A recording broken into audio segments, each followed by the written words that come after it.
ମୋ ପରି ପତଳା ହେବାକୁ ଚାହୁଁଛନ୍ତି କି ପେଟ କମେଇବାକୁ ଚାହୁଁଛନ୍ତି କି ତାହେଲେ ଯଦି ହଁ ତାହେଲେ ଭିଡ଼ିଓଟି ଶେଷ ପର୍ଯ୍ୟନ୍ତ ଦେଖନ୍ତୁ ଆପଣ ମାନେ ନିଶ୍ଚିତ ପତଳା ହେଇପାରିବେ। ଟମାଟୋ ସୁଜିକି ଏସବୁ ମିଛ କଥା ଏମିତି କିନ୍ତୁ ନୁହେଁ। ମୁଁ 5 ଦିନ ପାଣି ପିଇଛି ଆମର ଜିରା ପାନମହୁରି ଜୁଆଣି ଆଉ ତେଜପତ୍ର ତାକୁ ଫୁଟେଇକି 5 ଦିନ ପିଇଛି।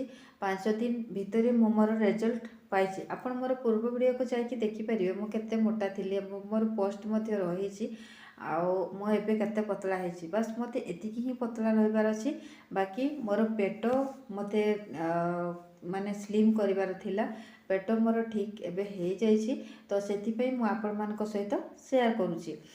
ତ କ'ଣ କରିବେ ନା ସେ ପାଣି ପିଇ ସାରିଲା ପରେ ଆପଣ ଏକ୍ସରସାଇଜ କରିବେ।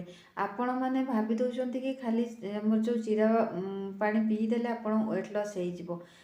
ୱେଟ୍ ଲସ୍ ହେବ କିନ୍ତୁ ଟାଇମ୍ ଲାଗିବ। ଆପଣ ଗୋଟେ ଦିନରେ ତ ୱେଟ୍ ଗେନ୍ କରିଯାଇନାହାନ୍ତି। ଆପଣଙ୍କୁ ୱେଟ୍ ଗେନ୍ କରିବାକୁ ଯେମିତି ବର୍ଷ ବର୍ଷ ଟାଇମ୍ ଲାଗିଛି ସେମିତି ସେ ପାଣି ପିଇ ସାରିଲା ପରେ ଆପଣଙ୍କୁ କିଛି ନହେଲେ 6 ମାସ ନିଜ ଶରୀରକୁ ଟାଇମ୍ ଦେବା ଦରକାର। ହେଲେ ଯାଇକି ଆପଣମାନେ ରେଜଲ୍ଟ ପାଇବେ। ଆଉ ଯଦି ଆପଣ ଜଲ୍ଦି ରେଜଲ୍ଟ ପାଇବାକୁ ଚାହୁଁଛନ୍ତି ତାହେଲେ ଏକ୍ସରସାଇଜ କରନ୍ତୁ। 1 ଘଣ୍ଟା ପର୍ଯ୍ୟନ୍ତ ନିଜକୁ ଟାଇମ୍ ଦିଅନ୍ତୁ। ଏମିତି ହେଲେ ଆପଣ 1 ମାସ ଭିତରେ ଆପଣ ରେଜଲ୍ଟ ପାଇଯିବେ। କରୁନାହାନ୍ତି ବାସ୍ ଖାଲି ସକାଳୁ ଜିରା ପାଣି ପିଇ ଦେଉଛନ୍ତି ଆଉ କହୁଛନ୍ତି କ'ଣ ନା କାମ ଦେଉନି। ଜିରା ପାଣି ପିଇ ସାରିଲା ପରେ ଆପଣଙ୍କର ମେଟାବଲିଜିମ୍ କରିବାରେ ହେଲ୍ପ କରିବ ଯେତେବେଳେ ଆପଣ ଏକ୍ସରସାଇଜ କରୁଛନ୍ତି। ତ ଆମ ଘରେ ମୋ କଥା ମୁଁ ଆପଣମାନଙ୍କ ସହିତ ସେୟାର କରୁଛି। ତା 2ରେ ଆପଣମାନେ ଯେଉଁ କହୁଛନ୍ତି ଡାଇଟିଂ କରନ୍ତୁ ଖାଇବା କଣ୍ଟ୍ରୋଲ କରନ୍ତୁ ଠିକ୍ କଥା ଆପଣମାନେ କହୁଛନ୍ତି ଠିକ୍ କିନ୍ତୁ ଆମ ଘର ଗୋଟାରେ କ'ଣ ହେଉଛି ନା ବହୁତ ସାରା କାମ ରହିଥାଏ।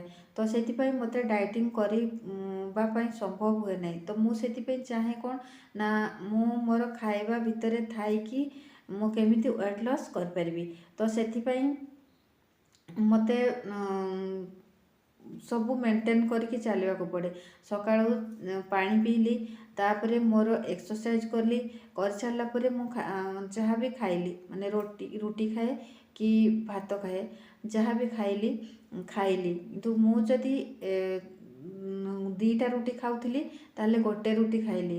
ଆଉ ଯଦି 2 ଟଙ୍କା ଭାତ ଖାଉଥିଲି ତାହେଲେ 1.5 ଟଙ୍କା ଭାତ ଖାଇଲି। ତାପରେ ମୋତେ କାମ ବି କରିବାର ଅଛି। ତ ସେଥିପାଇଁ ମୁଁ ମୋର ସେଇ ହିସାବରେ ମୁଁ ଚାଲେ। ନିଜର ବଡ଼ିକୁ ମୁଁ କେମିତି ମେଣ୍ଟେନ୍ ରଖିବି ସେଇ ହିସାବରେ ମୁଁ ଚାଲେ। ସେମିତି ଆପଣମାନେ ମଧ୍ୟ ଆପଣଙ୍କର ରୁଟିନ୍ ପ୍ରସ୍ତୁତ କରନ୍ତୁ ଆପଣଙ୍କର ୱେଟ୍ ଲସ୍ ହେଇପାରିବ। ତା ସହିତ ଆପଣ ଏକ୍ସରସାଇଜକୁ ଅଧା ଘଣ୍ଟାରୁ ଘଣ୍ଟେ